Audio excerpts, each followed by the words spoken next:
সাতটা জিনিস মানুষ মরে যাওয়ার পরে তার কবরে পৌঁছতে থাকে। ইন্না মিম্মা ইয়ালহাকুল মুমিন মিন হাসানাতিহি বা'দা মাউতিহি।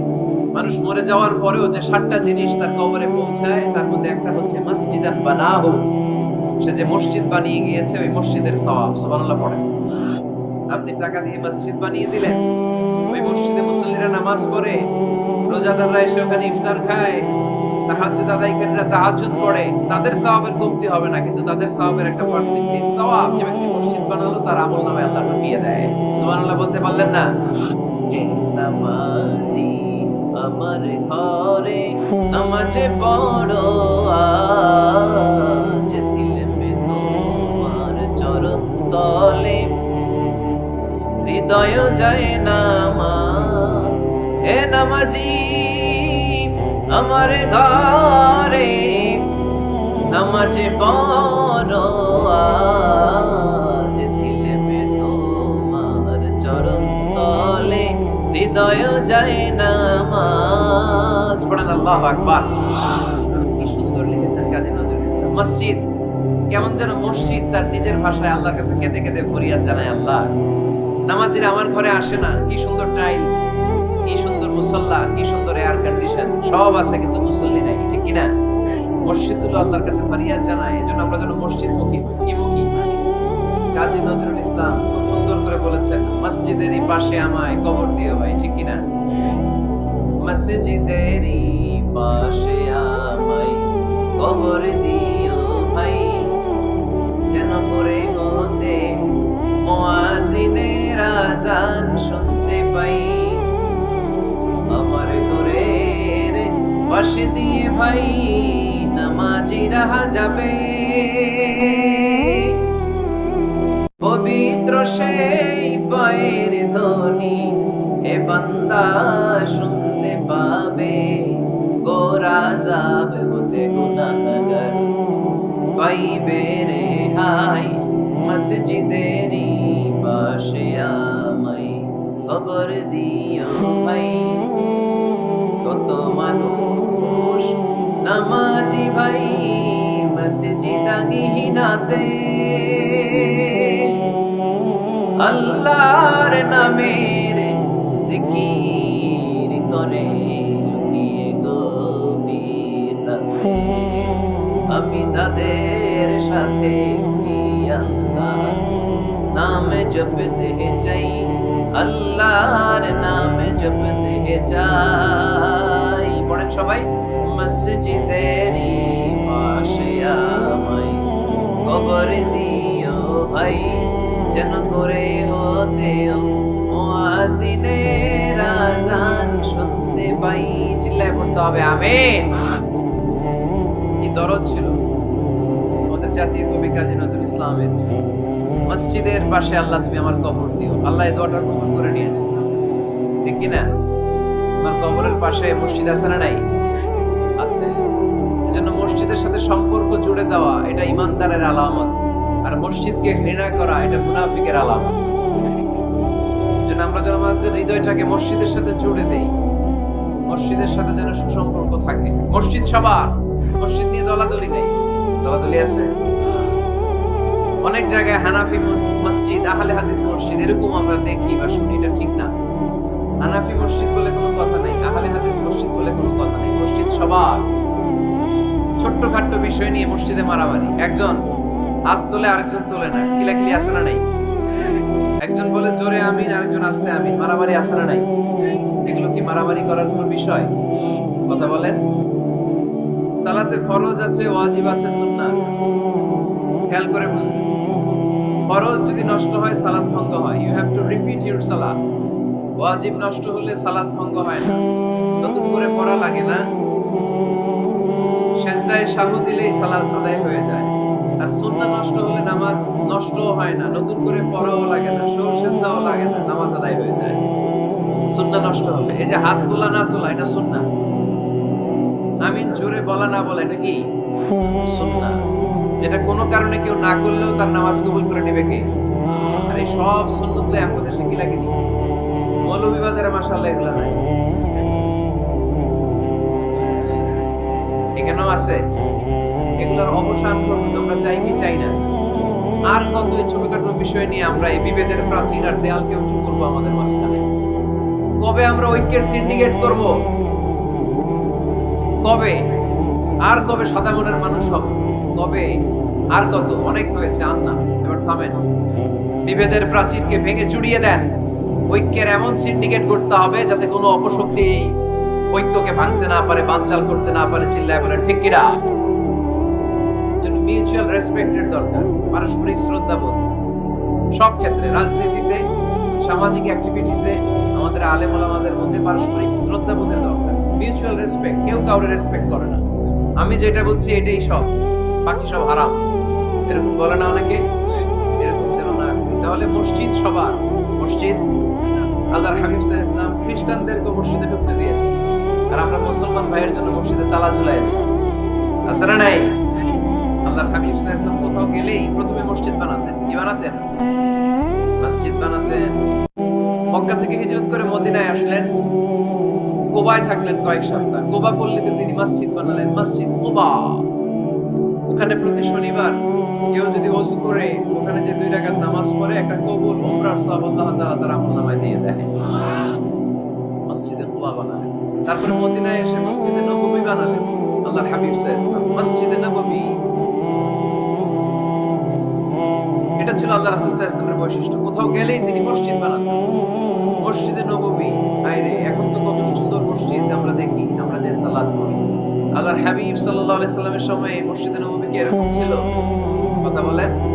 ফ্লোর ছিল বালুর ফ্লোর। কিসের ফ্লোর? আমাদের মসজিদের ফ্লোর কিসের? টাইলস। আল্লাহ রাসূল সাল্লাল্লাহু আলাইহি ওয়াসাল্লামের মসজিদে নববীর ফ্লোর কিসের? কথা বলে না। তো আওয়াজ করে উত্তর দেন না কেন? কষ্ট হচ্ছে? দুপুরে খাইছেন না সবাই? কেন খান নাই কেন? রোজা রাখছিলেন? হ্যাঁ, ফজর বাদে আইছি। আচ্ছা ঠিক আছে, ঠিক আছে। আচ্ছা আচ্ছা, সাউন্ড নাই, কথা শোনা যায় না? এটা শুনলা কেমনে? জিজ্ঞেস করলাম কথা শোনা যায় না, কয় না। তো এটা শুনলা কি করে? মানে অল্প শোনা যায়, তাই তো? একটু পরে আমার বিদায় ঘন্টা বাজবে, আমি চলে যাব। তোমরা ডিস্টার্ব করতে করতে আমার সময় শেষ। তোমরা ডিস্টার্ব করলে তোমাদের লস। আমি আমার টাইমের 1 মিনিটের বেশি যেতে পারবো না, কারণ এখানে আসরের সালাতের আজান শুরু হয়ে যাবে, এরপরে কোনো কথা নেই। বক্তব্য লম্বা করা এটা বেদাত। বেদাতকে আমি সুন্নাতের মধ্যে আনতে চাচ্ছি। একটা সময়ে একেবারে কমায় নিয়ে আসবো। এত প্রোগ্রামও আমি করতে চাই না। আমি ঘোষণা দিয়েছি আগামী বছর সারা বাংলাদেশে আমার প্রোগ্রাম হবে 50টা। কয়টা? 50টা। এরপরের বছর 30টা, এরপরের বছর 20টা। বিভাগীয় প্রোগ্রাম করলে চলবে। এক এক বিভাগে যে 2 দিন 3 দিন খালাস। এত দরকার নেই, এত লম্বা চূড়ার বক্তব্যের দরকার নেই। আধা ঘন্টা চুপ করে শুনেন, কয়েকটা মেসেজ ড্রপ করি, take it with you to your home, then practice and apply in the society. নিয়ে যান, আমল করেন, সমাজে কাজে লাগান। সমাজটা আলোকিত করে দিবে কে? খুতাবুকুম তাবিলা সালাওয়াতুকুম কাসীরা। আল্লাহর হাবিব সাল্লাল্লাহু আলাইহি ওয়াসাল্লাম বললেন, কিয়ামতের একটা আলামত, কিয়ামতের আগে তোমাদের বক্তব্য হয়ে যাবে লম্বা, সালাত হয়ে যাবে খাটো। সালাতের পরে তাসবিহ করতে চায় না লোক, ব্যস্ত, মহা ব্যস্ত, সুপার বিজি। কোত্থেকে আসলে এই ব্যস্ততা? আপনি রবের সাথে মুনাজাত, না যাই উনাজি মুনাজাত, আপনার রবের সাথে একাকী নীরবে কথা বলতে মনে চায় না আপনার? এত তাড়াহুড়ো কিসের? ধীর স্থির হন, একটু স্থির হন, একটু মনোদৈহিক প্রশান্তি অর্জনের চেষ্টা করেন। সব সময় ব্যস্ত, ধাক্কাধাক্কি, উচ্ছৃঙ্খলা, এগুলো আমাদেরকে শেষ করে দিয়েছে। এজন্য লম্বা চূড়া বক্তব্য ঠিক না। বক্তব্য শুনতে আমাদের ভালো লাগে, আমল করতে ভালো লাগে না। বক্তব্যটা শেষেই সিগারেট ধরায়, আসলে নাই। মাহফিল শেষেই বিড়ি ধরায়, কয় চমৎকার ওয়াজ করছেন হুজুরে। ওয়াজটা সেরকম হয়েছে, অনেক কণ্ঠ সুন্দর হুজুরের। এতদিন ইউটিউবে দেখছি, আজকে সরাসরি দেখেছি। আসলে নাই, লাভটা হয়েছে কি? এই যে মাহফিল শেষে বিড়িটা ধরাইলেন আর গেলেন, কোনো লাভ হয়নি। এগুলো থেকে বেরিয়ে আসতে হবে। বছরের পর বছর আমাদেরকে শেখানো হয়েছে একভাবে। কেউ এই পরিবর্তনের আওয়াজ তোলে নাই। আওয়াজ আপনাকে তুলতে হবে। আওয়াজ তোলার জন্য এত মানুষ লাগে না, আপনি একাই যথেষ্ট। আপনি দাঁড়ান না সামনে, দেখবেন আপনার সামনে কেউ টিকে থাকতে পারবে না, ঠিক কিনা? কিন্তু আপনার শক্ত সিদ্ধান্ত লাগবে, পরিবর্তনের জন্য শক্ত মানসিকতা লাগবে। যে আমি পরিবর্তন করতে চাই। We have to change. যুগ জামানা পাল্টে দিতে চাই না অনেকজন। এক মানুষই আনতে পারে জাতির জাগরণ। এক মানুষই বিপদকালে বাঁচায় কাফেলায়, ক্ষুদ্র ডিঙ্গি বাঁচায় জাহাজ অসীম দরিয়ায়। যেন আপনার শক্ত সিদ্ধান্ত পারে আপনার মৌলভীবাজারটাকে দেশের শ্রেষ্ঠ জেলা, শ্রেষ্ঠ থানা হিসেবে আল্লাহর কাছে কবুল করতে, ঠিক কিনা?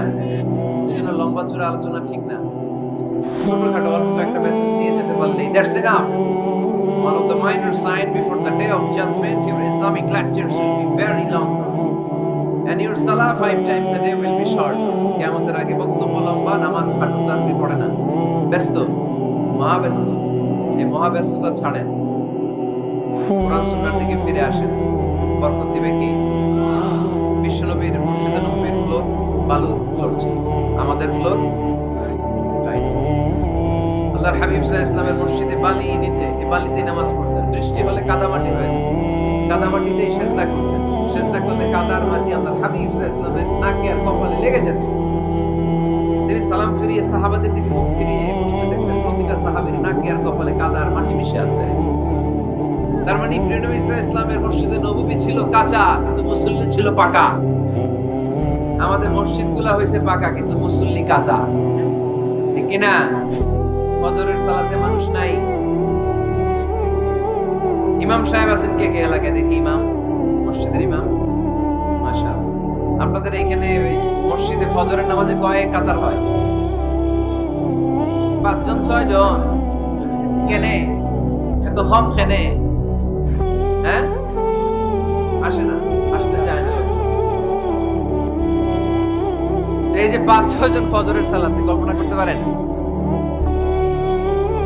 ফজরের সালাতে এত কম লোক? যেদিন ফজরের জামাতের দৃশ্য আর জুমার নামাজের দৃশ্য একরকম হয়ে যাবে, ওই দিনই বাংলাদেশে ইসলাম কায়েম হয়ে যাবে। এখন স্লোগান তুলে বিপ্লব বিপ্লব, ইসলামে বিপ্লব। আর ফজরের সময় আমি কম্বলের ভিতরে, আছে না নাই? কোনো বিপ্লব হবে না। ফজরের নামাজ জামাতে পড়ুন, সকালটারে বরকতময় করে দিবে কে? আল্লাহর হাবিব সাল্লাল্লাহু আলাইহি ওয়াসাল্লামের মসজিদ ছিল সবার জন্য উন্মুক্ত, এখানে সবাই আসতে পারত। এজন্য মসজিদ হবে সবার। আমরা মসজিদের আবাদকারী হতে চাই। এজন্য রাব্বুল আলামিন বলেন, ইন্নামা ইয়া'মুরু মাসাজিদাল্লাহি মান আমানা বিল্লাহি ওয়াল ইয়াউমিল আখির ওয়া আকামাস সালাতা ওয়া আতাজ যাকাতা ওয়া লাম ইয়াখশা ইল্লাল্লাহ ওয়া আসা উলাইকা আন ইয়াকুনু মিনাল মুহতাদিন। সুবহানাল্লাহ পড়েন। রব্বুল আলামিন বললেন, মসজিদের আবাদকারী হবে তারা যারা আল্লাহর প্রতি ঈমান আনে, আখিরাতের প্রতি ঈমান আনে, যারা সালাত কায়েম করে, যারা যাকাত আদায় করে, যারা দুনিয়ার কাউকে ভয় পায় না, ভয় পায় একজনকে। চিল্লায় বলেন তিনি কে? যাদের হৃদয়ে আছে আল্লাহর ভয়, তারা পথ ভুলে যায় না। আল্লাহর প্রেম ছাড়া এই দুনিয়া কারো কাছে কোনো কিছু চায় না, ঠিক কি না? তাহলে যারা মসজিদের আবাদকারী, এরা ভয় পায় একজনকে। চিল্লায় বলেন তিনি কে? মসজিদের আবাদকারীদের প্রথম গুণ, তারা আল্লাহয় বিশ্বাস করে, তারা আখিরাতে বিশ্বাস করে, তারা সালাত কায়েম করে, তারা যাকাত আদায় করে, তারা আল্লাহ ছাড়া পৃথিবীর কাউরে ভয় পায় না। আল্লাহ বলেন, ফাআসা উলাইকা আইয়াকুনু মিনাল মুহতাদিন। আশা করা যায় তারাই হলো হেদায়েতের রাস্তার উপরে আছে, ঠিক কি না? তারাই মসজিদের আবাদকারী, যারা মসজিদে যায়, সালাত আদায় করে। এখন মসজিদের আবাদকারী আপনি হতে চান, আপনি মসজিদে যান না, আপনি আবাদকারী হতে পারবেন? মসজিদের অনেক সভাপতি আছে, মসজিদে যায় না, আছে না নাই? মৌলভীবাজারে এই সমস্যা বোধহয় নাই। মসজিদের সেক্রেটারি মসজিদে যায় না, আছে না নাই? তাহলে হইলো, এটা হইলো, এটা মেনে নেওয়া যায়? এজন্য সভাপতি সাহেবরা, আপনি কষ্ট করে মসজিদ বানিয়েছেন, মসজিদে যাবেন। এই কথা বলেন কেন? এত দিকে বিশৃঙ্খলা হইলে কেমন হবে? বসেন আর অল্প কয়েকদিন। সভাপতি সাহেব আপনি মসজিদে যাবেন, সেক্রেটারি সাহেব আপনি মসজিদে যাবেন, তাহলে আপনি সঠিক মসজিদের আবাদকারী হবেন, ঠিক কিনা? আমরা মসজিদের আবাদকারী হতে চাই ইনশাআল্লাহ। পড়েন, উমরানুল মাসাজিদ, মসজিদের আবাদ কি করে করতে হয়? মসজিদ আবাদ করার এক নাম্বার মাধ্যম হচ্ছে মসজিদ নির্মাণ করা। কি করা? নির্মাণ করা। খেয়াল করবেন, আল্লাহর হাবিব সাল্লাল্লাহু আলাইহি ওয়াসাল্লাম বলেছেন, মান বানা মসজিদান মিন মালিহি ফিদ দুনিয়া বানাল্লাহু লাহু বাইতান ফিল জান্নাহ। যে ব্যক্তি নিজের পকেটের টাকা খরচ করে দুনিয়াতে মসজিদ বানায়, আল্লাহ তাআলা তার জন্য জান্নাতে ঘর বানায়। 60টা জিনিস মানুষ মরে যাওয়ার পরে তার কবরে পৌঁছতে থাকে। ইন্না মিম্মা ইয়ালহাকুল মুমিন মিন হাসানাতিহি বা'দা মাউতিহি। মানুষ মরে যাওয়ার পরেও যে 60টা জিনিস তার কবরে পৌঁছায়, তার মধ্যে একটা হচ্ছে মসজিদান বানাহু। সে যে মসজিদ বানিয়ে গিয়েছে, ওই মসজিদের সওয়াব। সুবহানাল্লাহ পড়ে। আপনি টাকা দিয়ে মসজিদ বানিয়ে দিলেন, ওই মসজিদে মুসল্লিরা নামাজ পড়ে, রোজাদাররা এসে ওখানে ইফতার খায়, তাহাজ্জুদ আদায়কারীরা তাহাজ্জুদ পড়ে, তাদের সওয়াবের কমতি হবে না, কিন্তু তাদের সওয়াবের একটা পার্সেন্টেজ সওয়াব যে ব্যক্তি মসজিদ বানালো তার আমলনামায় আল্লাহ ঢুকিয়ে দেয়। এজন্য বেশি বেশি মসজিদ বানাতে রাজি আছেন তো? তাহলে মসজিদ আবাদ করার প্রথম মাধ্যম হচ্ছে মসজিদ বানানো। 2 নাম্বার মাধ্যম হচ্ছে মসজিদে যে জামাতে সালাত আদায় করা। জামাতে সালাতুল জামাআ তাফদুলু সালাতাল ফারদি বি27 দারাজা। ঘরে নামাজ পড়লে একা একা পড়লে যেই সওয়াব, জামাতে পড়লে 27 গুণ বেশি সওয়াব। সুবহানাল্লাহ বলতে পারলেন না? নামাজি আমার ঘরে নামাজে পড়ো আজ, দিল মে তোমার চরণ তলে হৃদয় যায় নামাজ। এ নামাজি আমার ঘরে নামাজে পড়ো আজ, দিল মে তোমার চরণ তলে হৃদয় যায় নামাজ। পড়েন আল্লাহু আকবার। কি সুন্দর লিখেছেন কাজী নজরুল ইসলাম। মসজিদ কেমন যেন মসজিদ তার নিজের ভাষায় আল্লাহর কাছে কেঁদে কেঁদে ফরিয়াদ জানায়, আল্লাহ নামাজিরা আমার ঘরে আসে না, কি সুন্দর টাইলস, কি সুন্দর মুসল্লা, কি সুন্দর এয়ার কন্ডিশন, সব আছে কিন্তু মুসল্লি নাই, ঠিক কি না? মসজিদগুলো আল্লাহর কাছে ফরিয়াদ জানায়। এজন্য আমরা যেন মসজিদ মুখী। কি মুখী?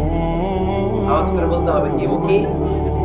মসজিদ মুখী। তাহলে মসজিদ আবাদের 1 নাম্বার পদ্ধতি মসজিদ বানানো। 2 নাম্বার মসজিদে বেশি বেশি যে জামাতে সালাত আদায় করা। 3 নাম্বারে মসজিদের সাথে সম্পর্ক জুড়ে দেওয়া, হৃদয়টা যেন সবসময় মসজিদের সাথে লেগে থাকে।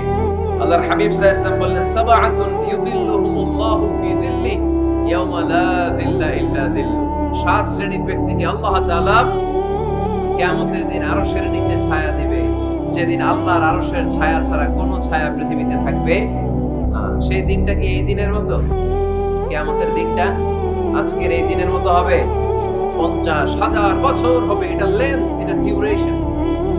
কাআন সাফসাফা লা তারা ফিহা ইওয়াজা ওয়ালা আমতা। লেভেল প্লেইং ফিল্ড, তামার জমিন। কল্পনা করেন তো ওই দিনটা কত ভয়ঙ্কর। বাবা ছেলেরে চিনবে না, ছেলে বাবারে চিনবে না, স্ত্রী স্বামীকে চিনবে না, স্বামী স্ত্রীকে চিনবে না, পীর সাহেব মুরিদ চিনবে না, মুরিদ পীর সাহেবকে চিনবে না, নেতা কর্মীকে চিনবে না, কর্মী নেতাকে চিনবে না। হায় হায়, ইয়া নাফসি বলে কাঁদবে।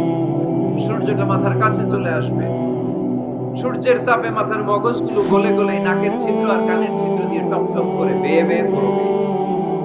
তৃষ্ণায় মানুষগুলো পাগল পাড়া, জিহ্বাটা বের হয়ে নাভি পর্যন্ত ঝুলতে থাকবে। সবাই পাগলের মতো ছুটতে থাকবে, কোনো ছায়া নাই আল্লাহর আরশের ছায়া ছাড়া। আল্লাহর হাবিব বললেন, 7 শ্রেণীর ব্যক্তিকে আল্লাহ তাআলা আরশের নিচে ছায়া দিবেন। এর মধ্যে 1 শ্রেণীর ব্যক্তি, রাজুলুন কলবুহু মুআল্লাকুন বিল মাসাজিদ। ওই ব্যক্তি যার হৃদয়টা সব সময় আল্লাহর মসজিদের সাথে লেগে থাকে। মসজিদের সাথে যার হৃদয় লেগে থাকে তাকে আরশের নিচে ছায়া দিবে কে? এজন্য মসজিদের সাথে যেন আমাদের হৃদয়গুলো লেগে থাকে। অনেকেই দেখবেন এত ভালো নামাজি, জোহর পরে টেনশন করে আসরটা কইব, আসর পরে চিন্তা করে মাগরিবের সময় আমি কোথায় থাকবো, মাগরিবের সময় টেনশন, ইস এশাটা হয়ে গেলেই তো শেষ। এরকম লোক আছে না নাই? এদেরকে সেই কঠিন ভয়াবহ দিনে আরশের নিচে ছায়া দিবে কে? তারপরে মসজিদ আমাদের 4 নাম্বার পদ্ধতি, মসজিদকে পরিচ্ছন্ন রাখা, মসজিদকে ঝাড়ু দেয়া। মসজিদকে যারা পরিষ্কার করে তাদের হৃদয়ের যন্ত্রণা দূর করে দেয় কে? সাইয়েদনা ইব্রাহিম আলাইহিস সালাম এবং ইসমাঈল আলাইহিস সালামকে আল্লাহ তাআলা আদেশ করেছেন, তাহহিরা বাইতিয়া লিত-তাইফিনা ওয়াল আকিফিনা ওয়ার রুকআইস সুজুদ। হে ইব্রাহিম, ইসমাঈল, বাপ বেটা দুইজন মিলে মসজিদ ঝাড়ু দাও। কি ঝাড়ু দাও?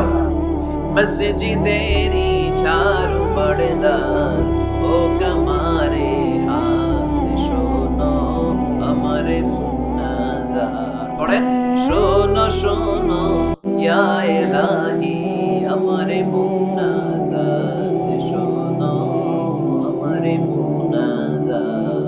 পড়েন আমিন। মসজিদ ঝাড়ু দেওয়া মসজিদ আমাদের অন্তর্ভুক্ত।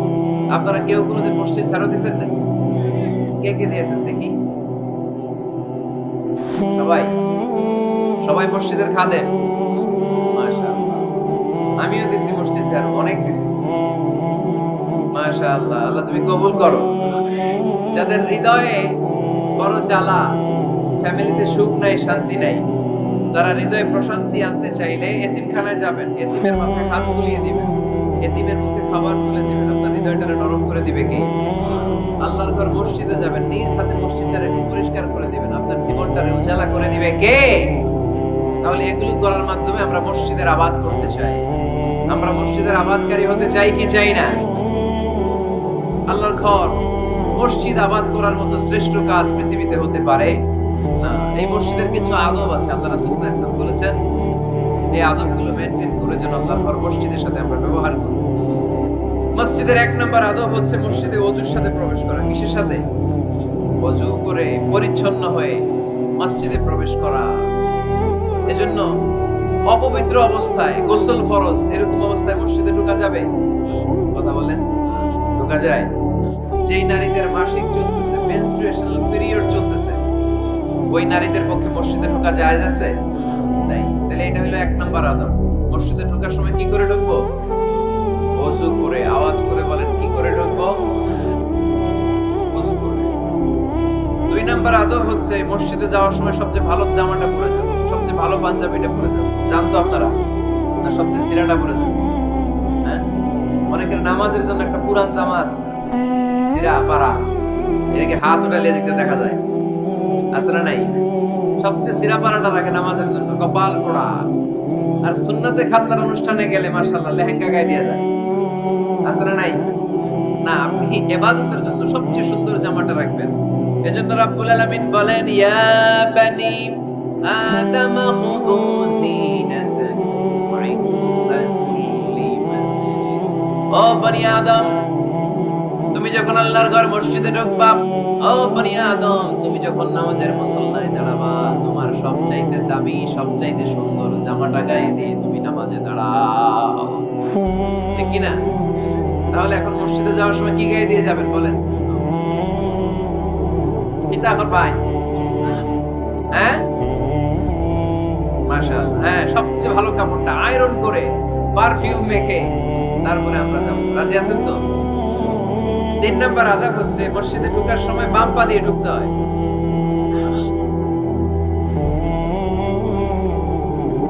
কোন পা? আরো জোরে। এদেরকে গুতা মারা লাগে, নাহলে আওয়াজ বাড়ে না। ভলিউম টাইট করতে হয়, ভলিউম হাই করলে আর করে মানে এমনি করতে চায়। হ্যাঁ, খায় নাই। বদরের যুদ্ধ হয়েছিল রমাদানে, কোনো সাহাবী খায় নাই, না খাইয়া একেবারে সাইজ করে দিছে কাফেরদের। আমরা না খেলেও আমাদের হৃদয়ে ঈমানি শক্তি আছে না নাই? এই তো বোঝা যাচ্ছে ঈমানি শক্তি আছে। এতক্ষণ আসলে কই? তো মসজিদে ঢোকার সময় কোন পা দিয়ে? এগুলো মনে থাকে আমাদের? ভুলে যাই আমরা, খেয়াল থাকে না তো এগুলো? এত কিছু মনের মধ্যে রাখলে এগুলো মনে থাকবে কেমন? মসজিদে ঢোকার সময় কোন পা? আরো জোরে। বেরোয়ার সময় কোন পা? মনে থাকবে? মসজিদে যখন ঢুকবেন ডান পা দিয়ে ঢুকবেন আর দোয়া পড়বেন, আউযু বিল্লাহিল আযীম ওয়া বিওয়াজহিল কারীম ওয়া সুলতানিহিল কাদীম মিনাশ শাইতানির রাজীম। বিষ্ণু সাল্লাল্লাহু আলাইহি বললেন, যে ব্যক্তি মসজিদে ঢোকার সময় এই দোয়াটা পড়বে, শয়তান আফসোস শুরু করে। সে বলে, হায় হায়, আজকের দিনের জন্য, সারা দিনের জন্য তো তুই আমার ওয়াসওয়াসা থেকে বেঁচে গেলি। আজকের সারা দিনের জন্য তোরে আমি হারালাম। আজকের সারাটা দিন আল্লাহর পক্ষ থেকে প্রোটেকশন নিয়ে তুই বেঁচে গেলি। আজকের জন্য যা, কালকে তোরে আমি ধরবো। এজন্য এই দোয়াটা পড়ার দরকার আছে না? আউযু বিল্লাহিল আযীম ওয়া বিওয়াজহিল কারীম ওয়া সুলতানিহিল কাদীম মিনাশ শাইতানির রাজীম। চারটা বাক্যের দোয়া মুখস্থ করতে কষ্ট হলে যে ইউটিউবে চলে যাবে আজকেই, ওখান থেকে শুনে আপনারা মুখস্থ করে নেবেন, এই দোয়াটা পড়বেন, তাহলে ওই দিনের জন্য শয়তানের ওয়াসওয়াসা, টেম্পটেশন, প্রভোকেশন থেকে আপনি আল্লাহ তাআলার প্রোটেকশনে চলে যাবেন। সুবহানাল্লাহ পড়েন। তারপরে আল্লাহর হাবিব বললেন, ঢোকার আগে আমারে সালাম দাও। পড়বেন, আসসালামু আলাইকা আইয়ুহান নাবিয়্যু ওয়া রাহমাতুল্লাহি ওয়া বারাকাতুহু। এই দুইটা জিনিস যখন করে ফেললেন, তখন ডান পা দিয়ে পড়বেন, আল্লাহুম্মা আফতাহ লি আবওয়াবা রাহমাতিক। সুবহানাল্লাহ পড়েন। আল্লাহুম্মা আফতাহ লি, ও আল্লাহ আমার জন্য তুমি খুলে দাও আবওয়াবা রাহমাতিক, তোমার রহমতের দরজা। তার মানে মসজিদে ঢুকলে রহমত পাওয়া যায় কি যায় না? মসজিদে ঢুকলে পাওয়া যায় রহমত। মসজিদের বাইরে রহমতের কথা আল্লাহ বলে নাই, মসজিদের ভিতরে রহমত। কোথায় রহমত? কোথায়? মসজিদের ভিতরে রহমত আছে না? তার প্রমাণ, মসজিদে ঢুকলেই শান্তি লাগে কেমন জানি, আর ঘুমে ধরে। মসজিদে ঘুমাইছেন কারা কারা দেখি? সবাই ঘুমাইছেন? আরে আমি কত ঘুমাইছি। জুমার নামাজের সময় যে কি ঘুম আসে, আসে আসে কমন পড়ছে, একেবারে কমন পড়ে গেছে। ঘুম আসে কারণ রহমত, রহমতের ঝিরি ঝিরি বাড়ি ধারা আল্লাহ তাআলা আরশের উপর থেকে নাযিল করতে থাকে। আর এই রহমতের কারণে হৃদয়টা প্রশান্ত হয়ে যায়, অনেকের ঘুমও চলে আসে, ঠিক কি না? এজন্য আল্লাহুম্মা আফতাহ লি আবওয়াবা রাহমাতিক, ও আল্লাহ তোমার রহমতের দরজাগুলো আমার জন্য খুলে দাও। এই দোয়া বললে রহমতের দরজা খুলে দেয় কে? আবার মসজিদ থেকে যখন বের হবেন তখন কোন পা দিয়ে? জোরে বলেন। বাম পা দিয়ে কি পড়বেন? আল্লাহুম্মা ইন্নী আসআলুকা মিন ফাদলিক, ও আল্লাহ তোমার কাছে আমি তোমার পক্ষ থেকে ফদল চাই, মানে রিজিক চাই। রিজিক দেওয়ার মালিক কে? তার মানে খুব সোজা সাপটা কথা হচ্ছে, মসজিদের ভিতরে পাওয়া যায় রহমত, আর বাইরে পাওয়া যায় ফদল বা রিজিক। বাইরে পাওয়া যায় কি? রিজিক। মসজিদের ভিতরে রিজিক আছে, তার মানে সারাদিন মসজিদে বসে থাকলে রিজিক মিলবে। নামাজের সময় নামাজ পড়তে হবে, কাজের সময় কাজ করতে হবে, এটাই হচ্ছে ইসলামের বিধান। নামাজের সময় নামাজ, কাজের সময়। আমি প্রশ্ন করবো, আওয়াজ করে উত্তর দেন। নামাজের সময়, কাজের সময়, নামাজের সময়, কাজের সময়, এটা মনে থাকবে। এজন্য আল্লাহ বলেন, ফাইদা কুদিয়াতিস সালাতু ফান্তাশিরু ফিল আরদি ওয়াবতাগু মিন ফাদলিল্লাহ। যখন তোমাদের সালাত শেষ হয়ে যায়, আল্লাহর রিজিক অন্বেষণের জন্য আল্লাহর জমিনে তোমরা ছড়িয়ে যাও। নামাজের সময় আসবেন, নামাজ শেষ বের হয়ে যাবে, ফান্তাশিরু ফিল আরদ, জমিনে ছড়িয়ে পড়ো। নামাজ শেষ, চেয়ারম্যান সাহেব চলে যাবে ইউনিয়ন পরিষদের ভেতরে, ছাত্ররা চলে যাবে হাই স্কুলে, মেম্বার অফ দ্য পার্লামেন্ট চলে যাবে সংসদে, সেনাবাহিনীর লোকেরা চলে যাবে ক্যান্টনমেন্টে, ব্যবসায়ীরা চলে যাবে তাদের বাজারে, সিএনজি ওয়ালারা সিএনজি নিয়ে ব্যবসা শুরু করবে, রাস্তায় নেমে যাবে, চিল্লায় বলেন ঠিক কি না? এটাই ইসলামের বিধান। নামাজের সময় নামাজ, কাজের সময়। আচ্ছা, তাহলে প্রথম সুন্নাত পেলাম, পবিত্র হয়ে ঢুকবো, ভালো জামা পরে ঢুকবো 2 নাম্বার। 3 নাম্বার, ঢোকার সময় কোন পা, বের হওয়ার সময়। 4 নাম্বার, মসজিদে ঢুকেই 2 রাকাত। মসজিদে ঢুকে কয় রাকাত পড়েন আপনারা? তাহিয়াতুল মসজিদ, মসজিদে আপনি ওয়েলকাম জানাবেন, ঢুকেই 2 রাকাত পড়বেন, ওযু করলে 2 রাকাত। আল্লাহর হাবিব সাল্লাল্লাহু আলাইহি ওয়াসাল্লাম মসজিদে নববীতে জুমার খুতবা দিচ্ছেন। খুতবা চলাকালীন সময়ে এক সাহাবী এসে মসজিদের মধ্যে বসে পড়লেন। আল্লাহর হাবিব সাল্লাল্লাহু আলাইহি ওয়াসাল্লাম সাহাবীরে বললেন দাঁড়াও। সাহাবী দাঁড়ালেন। আল্লাহর নবী জিজ্ঞেস করলেন কেন বসে পড়লা, 2 রাকাত পড়ছো নাকি? সাহাবী বলে পড়ি নাই। বিশ্বনবী বললেন তাহলে তাড়াতাড়ি 2 রাকাত নামাজ পড়ে বসে যাও। সুবহানাল্লাহ। 2 রাকাত পড়ো নাই তো পড়ো, দাঁড়াও, তারপরে বসো। দেখেন খুতবা চলাকালীন সময়ে আমাদের খতিবরা কখনো খুতবা থামায়? কথা বুঝেন নাই? জুমার খুতবা আপনারা শুনেন না? খুতবা চলতেছে, ওই মুহূর্তে ইমাম সাহেবরা কখনো খুতবা থামায়? মাঝখানে কোনো ঝামেলা হলে থামায়? প্রথম খুতবা শেষ, বসে, তারপরে দ্বিতীয় খুতবা। খুতবার মাঝখানে কোনো থামাথামি নাই। কিন্তু আল্লাহর হাবিব সাল্লাল্লাহু আলাইহি সাল্লাম কেমন খতিব ছিলেন দেখেন। আল্লাহর হাবিব সাল্লাল্লাহু আলাইহি সাল্লামের খুতবা দেওয়ার স্টাইল এন্ড অ্যাটিটিউড এবং আমাদের খুতবা দেওয়ার স্টাইল এন্ড অ্যাটিটিউড, আল্লাহ রাসূল সাল্লাল্লাহু আলাইহি সাল্লামেরটা কত প্রাণবন্ত ছিল। আল্লাহ রাসূল সাল্লাল্লাহু আলাইহি সাল্লাম সোসাইটি ওরিয়েন্টেড একজন পার্সোনালিটি ছিলেন, সমাজের মানুষ কেন্দ্রিক, খুব সামাজিক ছিলেন আল্লাহ রাসূল সাল্লাল্লাহু আলাইহি সাল্লাম। তিনি দেখলেন একজন বসে পড়ছে, উনি খুতবা থামায় দিলেন। জুমার খুতবা থামায় বললেন, এই নামাজ পড়ছো না, পড়ো 2 রাকাত পড়ো। আবার খুতবা শুরু করলেন, সুবহানাল্লাহ পড়বেন না? একবার তিনি খুতবা দিচ্ছেন, দেখলেন আল্লাহ রাসূল সাল্লাল্লাহু আলাইহি ওয়াসাল্লামের 2 জন নাতি হাসান আর হুসাইন রাদিয়াল্লাহু তাআলা আনহুমা, ছোট্ট মানুষ, কাতারের ভিতরে ঢুকে কোন সাহাবী টুপি টান দেয়, কারো পাগড়ি ধরে টান দেয়, একজন এদিকে দৌড় দেয়, আরেকজন ওদিকে দৌড় দেয়। মসজিদে একটা ডিস্টার্ব হচ্ছে। আল্লাহর হাবিব সাল্লাল্লাহু আলাইহি ওয়াসাল্লাম খুতবা থামিয়ে দিলেন, মিম্বার থেকে নেমে আসলেন, 2 নাতিকে 2 হাতে ধরলেন, ধরে আস্তে করে জান্নাতের এই 2 সর্দারকে নিয়ে মিম্বারের উপরে দাঁড়ালেন। এই হাতে এই নাতি, ওই হাতে আরেক নাতি। এরপর দাঁড়িয়ে দাঁড়িয়ে তিনি বাকি খুতবা দিলেন। পড়েন সুবহানাল্লাহ। কত প্রাণবন্ত খুতবা। উনিও খুতবা দিতেন, আমরাও খুতবা দেই। আল্লাহর হাবিব সাল্লাল্লাহু আলাইহি ওয়াসাল্লাম খুতবা দিচ্ছেন। এক সাহাবী এসে বলল, ইয়া রাসূলুল্লাহ, মদিনায় দুর্ভিক্ষ, বৃষ্টি নাই, আপনি বৃষ্টির দোয়া করেন। রাসূল সাল্লাল্লাহু আলাইহি ওয়াসাল্লাম খুতবা থামায় দিলেন, থামায় দিয়ে দোয়া শুরু করলেন। আল্লাহুম্মা আসকিনা গাইসান মুগীসান মারিআন মুরিআন নাফিআন গায়রা দার আজিলান গায়রা আজিল। আল্লাহ, উপকারী বৃষ্টি দেন, যে বৃষ্টিতে আমাদের ফসল জন্মাবে, সবুজ ঘাস লতা পাতা জন্মাবে, আমাদের গবাদি পশুর রিজিক বাড়বে। এরকম উপকারী বৃষ্টি আমাদেরকে দিয়ে মদিনাটারে ধন্য করে দেন। বৃষ্টি শুরু হলো, জুমাবার বৃষ্টি, শনি রবি সোম মঙ্গল বুধ বৃহস্পতি শুক্র, টানা 7 দিন বৃষ্টি। এবার বৃষ্টির জন্য মদিনায় বন্যা হয়ে গেছে। এতদিনে দুর্ভিক্ষ, এতদিনে কি, এখন বৃষ্টির বরকতে দোয়া করছে, বৃষ্টিতে এবার বন্যা। যে সাহাবী বৃষ্টির জন্য দোয়া করতে বলেছিলেন, পরের জুমাবারের খুতবার সময় এসে ওই সাহাবী বলেন, ইয়া রাসূলুল্লাহ, আবার খুতবার মাঝখানে, ইয়া রাসূলুল্লাহ, আর বৃষ্টির দরকার নেই, আর এবার বৃষ্টি বন্ধের দোয়া করেন। আল্লাহর হাবিব সাল্লাল্লাহু আলাইহি ওয়াসাল্লাম খুতবা থামিয়ে আবার বন্ধের দোয়া, আল্লাহুম্মা হাওয়ালাইনা ওয়ালা আলাইনা। হে আল্লাহ, আমাদের চারিদিকে দেন, মদিনাতে আর বৃষ্টির দরকার নেই। চিল্লায় পড়েন সুবহানাল্লাহ।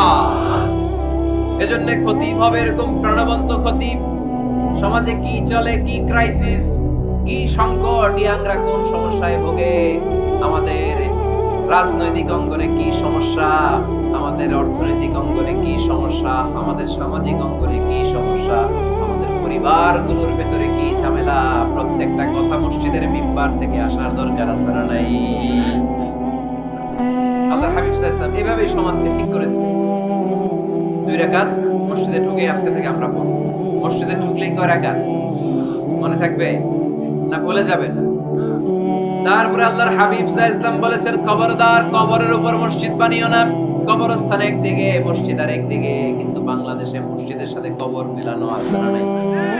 ছোট্ট একটা মসজিদ, কিন্তু এত বড় বাবার কবর আছে না নাই? এগুলো করবেন না আপনি। আগে হবে মসজিদ, পরে কবরস্থান।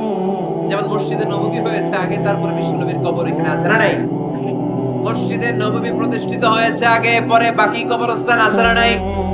কিন্তু কোন আল্লাহর ওলির কবরস্থানের উপরে যদি মসজিদ বানান, তার উপর লানাত দিয়েছে কে?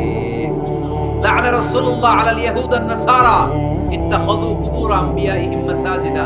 আল্লাহর রাসূলের লানত ইহুদি নাসারাদের উপর। কারণ ইহুদি আর নাসারাদের একটা খাসলাত, একটা বৈশিষ্ট্য ছিল, তারা তাদের নবীদের কবরের উপরে মসজিদ বানায় ফেলত। এটা করা যাবে? এজন্য এলাকায় এলাকায় এই ঝামেলা, কবর আর মসজিদ হবে আলাদা। আবার মসজিদের কিবলার দিকে যেন কবরস্থান না হয়, তাহলে শিরক হওয়ার সম্ভাবনা আছে না নাই? খুব সাবধান, আল্লাহ সব মাফ করে কিন্তু শিরক মাফ করে না, ঠিক কি না? শিরক হচ্ছে মহাপাপ, সব পাপের বাপ। এজন্য আমরা সব করলেও শিরকের গুনাহ মুসলমান কখনো করতে পারে। এরপর আল্লাহর হাবিব বললেন, মসজিদকে পরিষ্কার পরিচ্ছন্ন রাখো, এটাও মসজিদের আদাব। মসজিদে আতর লাগিয়ে দেন, বাখুর জ্বালিয়ে দেন। আপনাদের এই এলাকার মধ্যে তো বাখুরের অভাব নাই, আগরের অভাব নাই, ঠিক কিনা? গতকাল প্রোগ্রাম ছিল কই? সুজানগর, আগরের রাজধানী। আগর চিনেননি আপনারা? হ্যাঁ, এই যে দেহনিল উদ পারফিউম, আপনাদের এই যে মাহতাব সাহেবের আল হারামাইন, এরপরে যে আজমল কোম্পানি, এও আপনাদের এই মৌলভীবাজার এলাকার। এরকম অনেক কোম্পানি আছে দুবাই ভিত্তিক, গোটা বিশ্বে ওনারা ব্র্যান্ডিং করেছে। এগুলোর র ম্যাটেরিয়াল, কাঁচামাল যায় হচ্ছে আপনাদের মৌলভীবাজার থেকে। ছেলের বউ শাশুড়ির ওয়াজ গতকাল করছি, শুনে নিন। শাশুড়ি আর বৌমার কিলাকিলি, গতকালের ওয়াজের বিষয় ছিল কি? শাশুড়ি বৌমার কিলাকিলি কি করে থামাবেন, শুনে নিন। আচ্ছা ঠিক আছে, মুফতি সাহেবদের কাছ থেকে জেনে নেবেন এই প্রশ্ন। আমি উত্তর দিলে আবার কিলাকিলি লেগে যাবে, কিলাকিলির দরকার নেই। সম্মানিত ভাইয়েরা, মসজিদ পরিষ্কার পরিচ্ছন্ন রাখলে বাখুর জ্বালাবেন, দেহনিল উদ, এই পারফিউম গুলো ছড়িয়ে দিবেন। মসজিদের মধ্যে অনেক মসজিদের দুর্গন্ধ আছে না নাই? এই কার্পেটের মধ্যে ময়লা পরিষ্কার করেন। আল্লাহর হাবিব সাল্লাল্লাহু আলাইহি ওয়াসাল্লাম বলেছেন, খবরদার। আম্মা জান আয়েশা বর্ণনা করেন, আমার রাসূলুল্লাহ সাল্লাল্লাহু আলাইহি ওয়াসাল্লাম বিবিনাইল মসজিদ ফি দুয়ার ওয়া আন তুতাইয়াবা ওয়া তুনাযাফ, আমরা যেন এলাকায় মসজিদ বানাই, মসজিদগুলোকে যেন পারফিউম দিয়ে, আতর দিয়ে সুগন্ধময় করে দিই। বিষ্ণুনবী আদেশ করেছেন, সুবহানাল্লাহ। এজন্য কোনো অপরিচ্ছন্ন মসজিদ থাকতে পারবে না। মসজিদের পাশ দিয়ে গেলে আতরের ঘ্রাণে আমোদ হয়ে লোকজন যেন বুঝতে পারে এটা আল্লাহর ঘর, মসজিদ। চিল্লায় বলে ঠিক কি না? এরপরে আল্লাহর হাবিব সাল্লাল্লাহু আলাইহি ওয়াসাল্লাম বলেছেন, মসজিদের আরেকটা আদব হলো মসজিদকে অতিমাত্রায় ডিজাইন না করা। বেশি ডিজাইন করা যাবে না। এমন ডিজাইন করা যাবে না যে এটা মসজিদ বোঝাই যায় না। এত লাইটিং ফাইটিং করে, এটা কি মসজিদ না কমিউনিটি সেন্টার বোঝাই যায় না। আছে না? নাই আছে। এরকম যেন আমরা না করি সম্মানিত ভাইরা। বিশেষ করে মসজিদের সামনের দেয়ালে। কোন দেয়ালে? সামনের দেয়ালটা কেবলার দিকে যেই দেয়াল, এই দেয়ালটা হতে হবে ফ্রেশ, যাতে করে মানুষের দৃষ্টি আকর্ষণ না করে। প্রায় মসজিদের দেয়ালের মাঝখানে দেখবেন আপনি ক্যালেন্ডার ঝুলায় রাখে, আছে না নাই? মৌলভীবাজারের কি অবস্থা? এটা খবর আছে? তো এই যে ক্যালেন্ডার ঝুলায় রাখে, ওইখানে দেখবেন বিভিন্ন মসজিদের ছবি, এতিমখানার ছবি, মানুষের ছবি। তো মানুষ নামাজও পড়ে, আবার ওগুলোও তাকায়, আছে না নাই? প্রথম কাতারে পরে ওইখানে কি লেখা এগুলো পড়ে, তার ডিস্টার্ব হচ্ছে না?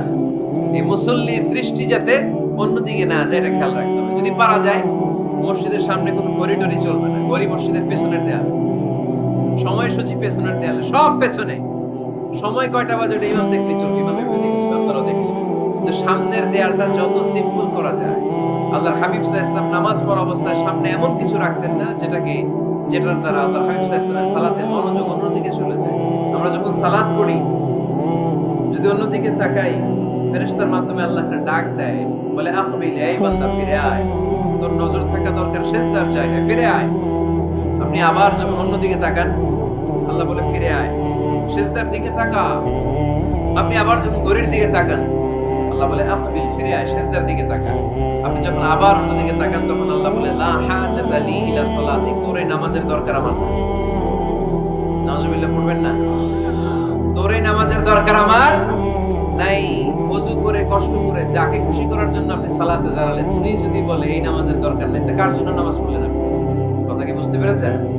এই জন্য এলাকার গণ্যমান্য ব্যক্তিবর্গ আছে, আমাদের চেয়ারম্যান সাহেব আছে, আর অন্যান্য বিজনেস ম্যাগনেটরা আছে, আপনারা মসজিদ যখন নির্মাণ করবেন, সামনের দেয়ালটা যত সাদামাটা হতে পারে ততই ভালো।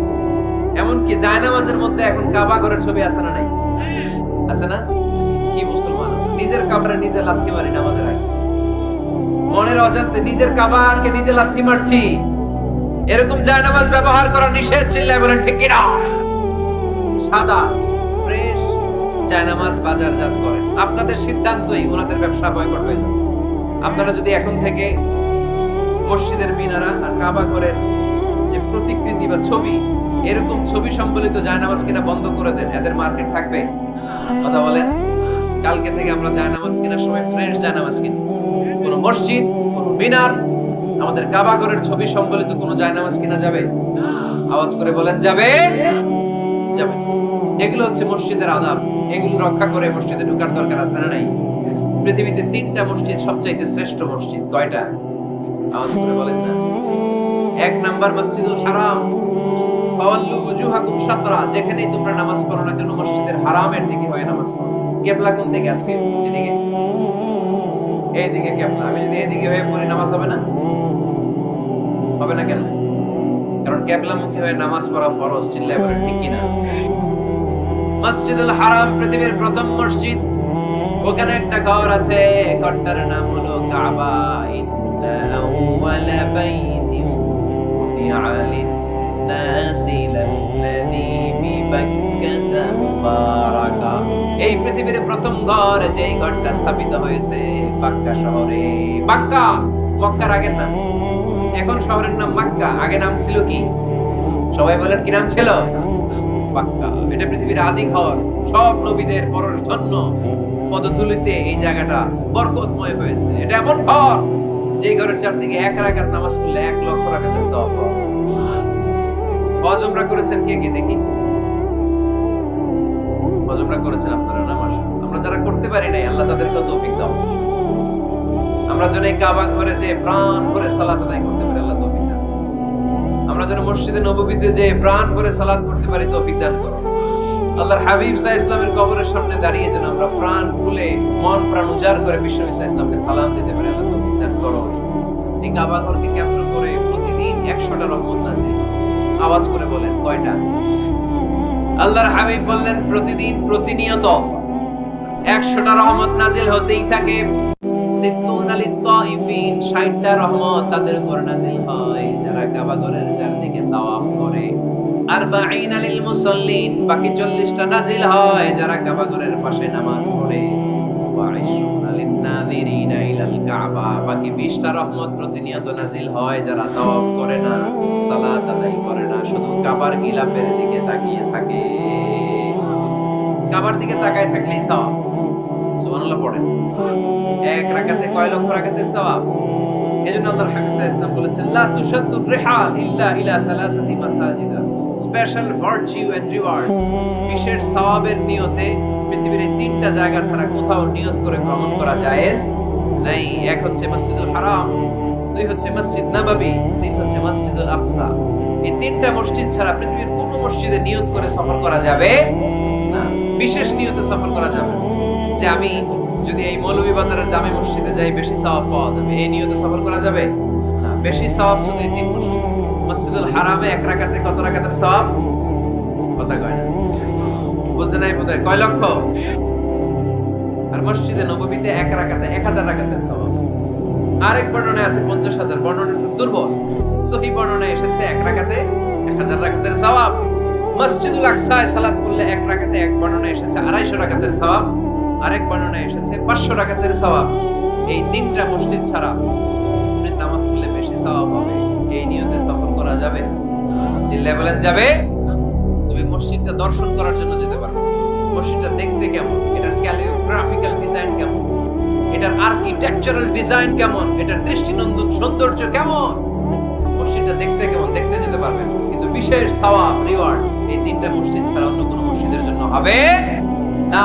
এই মসজিদ হচ্ছে আমাদের সামাজিক ঐক্যের কেন্দ্রবিন্দু, এটা হচ্ছে আমাদের কমিউনিটি সেন্টার। আমরা শুধু নামাজের জন্য মসজিদকে ইউজ করি, এছাড়া আরো অনেক ইউসেজ আছে মসজিদের। খেয়াল রাখবেন, আমাদের মুসলমানদের মসজিদ হিন্দুদের মন্দিরের মতো নয়। কোথায় আজান হইছে? শেষ করে দিব না? সুবহানাকাল্লাহুম্মা ওয়া বিহামদিকা আশহাদু আল্লা ইলাহা ইল্লা আনতা আস্তাগফিরুকা ওয়া আতুবু ইলাইক। আল্লাহ আমাদের সবাইকে কথাগুলো বুঝার আমল করার তৌফিক দান করুন।